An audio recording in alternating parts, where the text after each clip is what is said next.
হয় না নির্বাচন অ্যাকচুয়ালি কোনো একটা সমাধান হইতে পারে। আপনি দেখবেন আপনার একজন রাজনৈতিক দলের খুব কোনো বড় কোনো নেতার সাথে পরিচয় আছে, আপনার জীবন সহজ। আন্দোলন পরবর্তী সময়ে তো আমাদের এমনিতে অনেক বেশি প্রবলেম হয়েছে। আমরা যা যা দেখেছি যে আমরা আসলে পারতাম যদি মাঝখানে ওই যে আছে না যে কিছু কীটপতঙ্গ, ওই কীটপতঙ্গগুলো না থাকলে আমরা আসলে যেভাবে স্বপ্ন দেখেছিলাম এবং যেভাবে আমরা ছাত্ররা কাজ করছিলাম শুরু থেকে, আমরা পারতাম একটা সুন্দর বাংলাদেশ দেশের মানুষকে উপহার দিতে। কিন্তু বিভিন্ন রাজনৈতিক ষড়যন্ত্র এবং অপচেষ্টাগুলোর জন্য হচ্ছে আমরা ওই পর্যন্ত পৌঁছাতে পারছি না।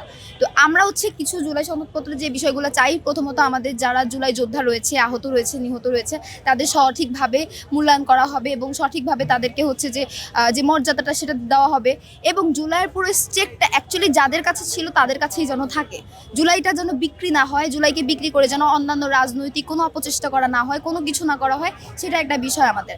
আর দ্বিতীয়ত যেটা হচ্ছে সেটা হচ্ছে যে আমরা দেখছি কিছু রাজনৈতিক দল আছে যারা বারবারই নির্বাচন করছে। হ্যাঁ, নির্বাচনটা দরকার একটা দেশের জন্য, গণতান্ত্রিক দেশের জন্য। কিন্তু আমার একটাই প্রশ্ন যে আমরা গত যে 17 বছর সেখানে কিন্তু যে ইটা ছিল, আপনি বলতে পারেন যে হ্যাঁ তারা নির্বাচিত ছিল না, কিন্তু না, তারা কিন্তু 2009 সালে নির্বাচিত হয়ে আসছে। তো তারা অ্যাকচুয়ালি নির্বাচিত হয়ে কি উপহার দিচ্ছে আমাদের? তারাও তো জনগণের ভোটেই আসছিল, তারা তো কিছু দিতে পারে নাই। যুক্তরাষ্ট্রের 1 নম্বর জিম চেইন গোল্ড জিম এখন আবারও বাংলাদেশে। বসুন্ধরা আবাসিক এলাকা ও বসুন্ধরা সিটি শপিং মলে। আমার মনে হয় না নির্বাচন অ্যাকচুয়ালি কোনো একটা সমাধান হইতে পারে। নির্বাচন অবশ্যই দরকার, কিন্তু সেই নির্বাচনের আগে যেসব বিষয়গুলো চেঞ্জেস হলে আমাদের এই নির্বাচন করার পরে আমরা যেই রাজনৈতিক যেই দলটা পাবো এবং যারা ক্ষমতায় থাকবে তারা যদি হচ্ছে যে ওই যে অপচেষ্টাগুলো, যে অপকর্মগুলো অন্যান্য রাজনৈতিক দল করে গেছে গত 17 বছর, সেটা যেন করার সুযোগটা না পায়। এই হচ্ছে ধারাগুলো আমরা চাই যে পুরো মূল ক্ষমতাটা যেন অ্যাকচুয়ালি কোনো রাজনৈতিক দলের উপর না থাকে, সেটার জন্য জনগণের কাছে থাকে।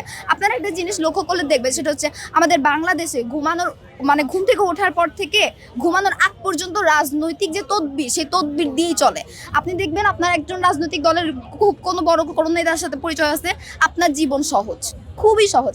সেটা আপনি হচ্ছে অফিসিয়ালি বলেন আর যাই বলেন, আমরা আসলে এরকম কিছু চাই না। আমরা চাই প্রত্যেকটা যে আমরা সবাই সাম্য করতে থাকি, অ্যাকচুয়ালি যেন সাম্যটা বাস্তবায়িত হয় এবং সেই সাম্যটা আমাদের দেশে বাস্তবায়িত করা দরকার। এই রাজনৈতিক তদবিরগুলো যেন না মানা হয়। ইভেন ইফ আরেকটা যে বিষয় আমলাতন্ত্র, যেটা যে আমলাতন্ত্র কিন্তু হচ্ছে যে সম্পূর্ণ আমি আমার প্রেক্ষিতে বলবো, মানে পরিপ্রেক্ষিতে বলবো, সেটা হচ্ছে আমলাতন্ত্রটা পুরোপুরি রাজনৈতিক দলদের আন্ডারে থাকে। কেন এটা কেন হবে? রাজনৈতিক ক্ষমতার আন্ডারে কেন আমলাতন্ত্র থাকবে? এটা তো দুইটা আলাদা বিভাগ হওয়ার কথা ছিল। প্লাস বিচার বিভাগেরও আলাদা হওয়ার কথা ছিল। আমরা এটাই পড়ে আসছি শুরু থেকে, কিন্তু এখন কিন্তু আমরা বিচার বিভাগ আলাদা দেখছি না। আপনি হচ্ছে যে রাজনৈতিক দলের হেল্প নিয়ে আপনার খুনির আসামিও বের হয়ে যেতে পারে। কিন্তু এই যে বিচার বিভাগটা যে স্বাধীন না, বিচার বিভাগেও যে এই যে প্রবলেমগুলো হচ্ছে, এগুলো কেন হচ্ছে আসলে?